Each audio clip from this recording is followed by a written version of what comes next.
Whew. This was an annoying game, but again, the Braves kept fighting, kept clawing. But this game was about as sloppy as the weather. Bryce Elder's been on a bit of a yo-yo. And this was a difficult day to pitch for anyone. Couldn't get the grips on the ball early on. You could tell from both sides. The umpire was brutal for both sides.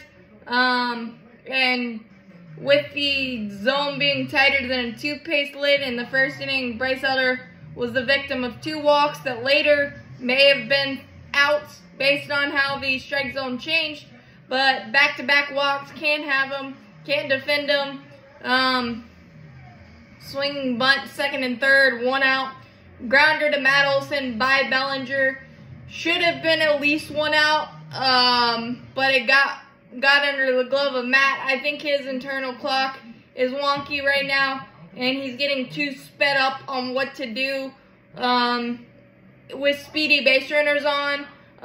So what could have been 1-0, 2 outs, or getting a guy at home, and 0-0 turned into 2-0, and then it spiraled on Bryce, a meatball sinker to Dansby Swanson in his sweet spot, cranked it for a 2-run blast, and then Jeimer Candelario did that solo blast. So quickly, 5-0, turnabout's fair play, kinda. I like when we do it. I don't like when other teams do it. And then we left a village of base runners on, and some base running mistakes that can't happen, but did. In the second, though, we did get a sac fly by Orlando Arcia. And then third, we got a Wizard of Oz solo blast, 5-2. Unfortunately, Bryce couldn't calm it down. The Cubs were able to tack on in the fourth a double by Candelario, a single by Nick Madrigal to make it 6-2. But in the top of that inning, Eddie Rosario, a base running blunder that can't happen, leadoff or 2-out eagle eye walk, and then Orlando smacked the double over Ian Happ, and for some reason Eddie Rosario hesitated around second base. I think he forgot how many outs there were, thus then causing him to have to be stopped. Second and third, 2 outs, Michael Harris grounded out, so opportunity missed there. Then the Cubs tack on to make it 6-2.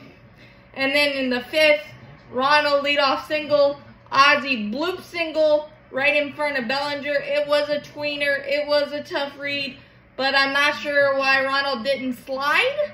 Because if he slid, I think he gets in there. It's first and second. No outs for Austin Riley. Instead, it's runner at first, 1 out, and then Austin Riley strikes out.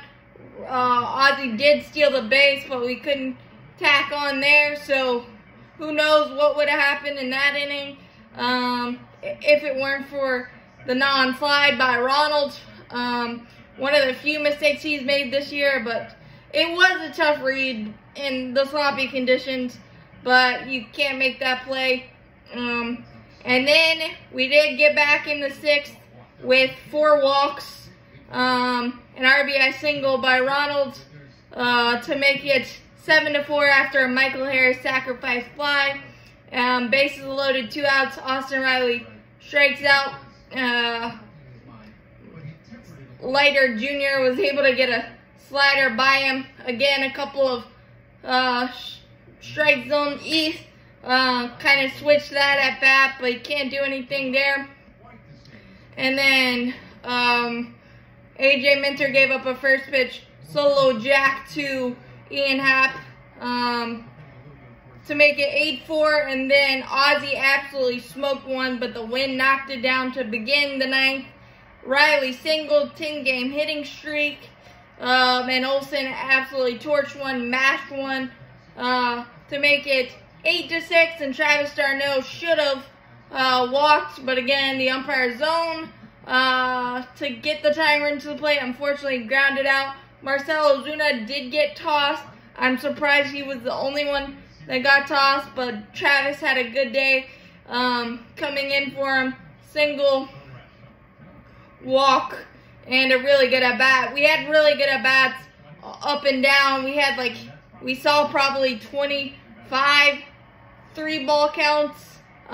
Just our lineup alone. It was a difficult day to pitch for everyone, but we fought hard. We just got in too deep of a hole, and Bryce couldn't settle things down. But rough outings happen. But as always, go Braves, champions forever. We'll look for the series win tomorrow against a tough lefty in Justin Steele.